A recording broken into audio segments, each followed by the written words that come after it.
बदलते वक्त के साथ अब बीहड़ भी बदल रहा है। कभी जालौन जिले का बीहड़ डाकुओं के नाम से जाना जाता था, जहां लोग डाकुओं की बंदूक के साए में जीते थे। वहीं अब बदलते समय ने बीहड़ को डाकुओं से मुक्त कर दिया है। जब जालौन के बीहड़ों की बात होती है तो कभी डाकू मान सिंह तो कभी फूलन देवी की तस्वीर हमारे जेहन में उभर जाती है।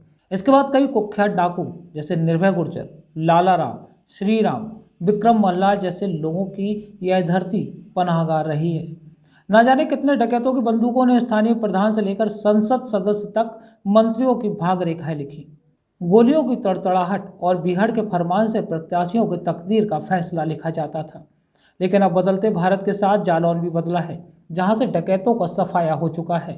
यहाँ लोगों के अंदर हिम्मत और जागरूकता भी बढ़ी है। शिक्षा के क्षेत्र में यहाँ का युवा बदलते बीहड़ की तकदीर लिख रहा है। स्वतंत्रता के बाद लोग अपने मतों का स्वेच्छा से प्रयोग कर रहे हैं। गांव में सड़कें बन रही हैं, स्कूल खुल रहे हैं, अस्पताल में बेखौफ डॉक्टर व नर्स आ रहे हैं। तो वहीं ग्राम पंचायत के चुनाव में भी यहाँ के लोग बेखौफ मतदान के लिए उत्सुक हैं। इन बीहड़ों के लोग भी अब अपने मनपसंद प्रत्याशी को चुनने का मन बना रहे हैं। पहले गिरोह सक्रिय थे। तो कौन कौन से गिरोह इस क्षेत्र में सक्रिय थे इस समय में? ये हनुमान गांव है ना, रामपुरा के पास। वहाँ एक क्या नाम था, नाम भूल रहा है।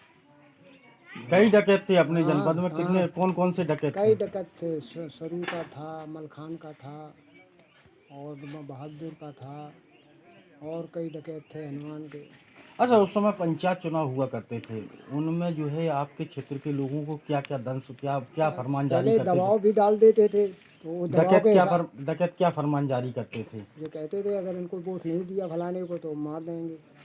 तो उसके चलते हो सकता है कई लोगों को अपनी हाँ, जान भी चली गई कई लोगों की। तक शादी क्यों नहीं, इसका कारण क्या है? यहाँ बेहड़ क्षेत्र था, बागीन का बातों का सन्नाटा। हाँ। बागीन का सन्नाटा था, तो इस टाइम वो आते नहीं थे सगाई करने। और यदि सगाई हो भी जाती थी तो क्या भय रहता था लड़की वालों? भैया या रहती थी कि हमारे कोई दुर्घटना हो गई तो हमारी लड़की विधवा हो जाएगी। तो उस समय से लेके अभी तक आपको उन्हीं के भय के कारण शादी नहीं हुई? नहीं कि भय के कारण शादी नहीं हुई। आपका साम्राज्य हुआ करता था। कौन कौन से डकैत थे वे आपके? बहुत सारे डकैत थे जिनके नाम आप बता क्या कौन कौन थे? दो के नाम। मलखान सिंह घर थे, फक्कड़ थे, कुसमानान थी, सीमा परिहार थी। अच्छा जी बताओ, उस समय जो है पंचायत चुनाव हुआ करते थे तो किस तरीके से उनके फरमान जारी हुआ करते थे? उन लोगों का ये दबाव था कि हमने ये आदमी सक्रिय खड़ा कर दिया, अगर इनको वोट नहीं दोगे तो तुम गांव में नहीं रह पाओगे, गांव से भजा दिया जाएगा।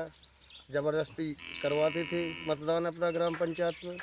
अच्छा, अब क्या स्थितियाँ हैं जो आप? अब स्थितियाँ ये है कि आदमी आप डकैत है नहीं, स्वतंत्र है आदमी, कहीं भी मतदान कहीं भी मतदान अपनी मर्जी से कर रहे हैं। नमस्कार, आप देख रहे हैं न्यूज़ बीके। मैं हूं आपका अपना देवेश। पंचायत चुनाव सर पर हैं, इस लिहाज से प्रत्याशियों की तैयारियां भी चाक चौबंद हैं, दुरुस्त हैं। लेकिन एक बात गौर करने वाली है कि इस जनपद जालौन के ऐसे बीहड़ वाले इलाके में कभी डाकुओं का परचम हुआ करता था। एक फरमान जारी होता था और उसके बाद लोग आंख बंद करके उसी प्रत्याशी पर मोहर लगा देते थे। क्यों? क्योंकि खौफ इतना था। बंदूकें गिरजती थीं, गोलियां तड़तड़ाती थीं, लोगों की पकड़ होती थी, उनसे फिरौती वसूली जाती थी, तब कहीं जाकर ये चुनाव संपन्न होते थे। और जो प्रत्याशी होते थे उस समय, वो जाकर इन जो पुलिस की बजाय इन्हीं डाकुओं के सहारा लेते थे, उनकी शरण में जाते थे, उनको चढ़ावा चढ़ाते थे और उनसे अपनी जीत की मोहर लगवाते थे।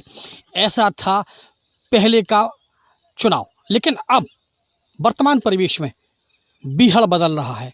बीहड़ में भी तरक्की की नई इबारत लिखी जा रही है।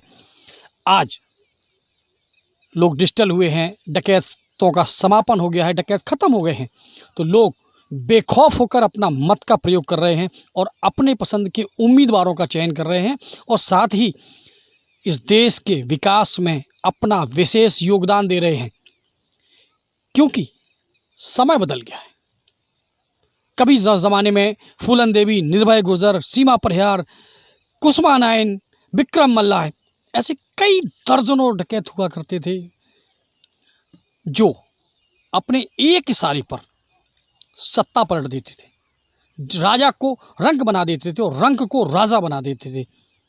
ऐसे थे वो बीहड़ में दस्यु। लेकिन अब आज का बुंदेलखंड, आज का परिवेश, आज का बीहड़ बदल रहा है। निश्चित तौर पर एक नई इबारत लिखी जा रही है, नया परिवेश तैयार हो रहा है, शिक्षा आ रही है, डिजिटलाइजेशन हो रहा है, लोगों को रोज़गार मिल रहा है, खौफ कम हो रहा है।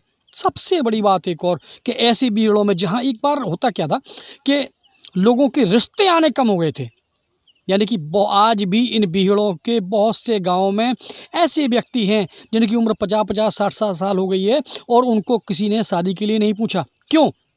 क्योंकि उस समय लड़कियों के जो माँ बाप होते थे उनको खौफ रहता था कहीं ना कहीं हमारी बेटी असुरक्षित है, कहीं ऐसा ना हो कि हम बेटी का ब्याह करके उसमें भेजें और उनका पकड़ कर लिया जाए और उनके साथ उनका दुर्व्यवहार हो या उनकी हत्या कर दी जाए।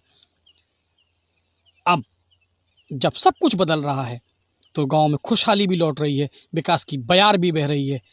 निश्चित तौर पर हमारा देश बदल रहा है, हमारा प्रदेश बदल रहा है, ये बुंदेलखंड बदल रहा है और जनपद जालौन बदल रहा है। आप बने रहिए हमारे साथ। पंचायत चुनाव के पल पल की कवरेज, हर अपडेट हम देते रहेंगे आपके साथ। आप बने रहिए हमारे साथ।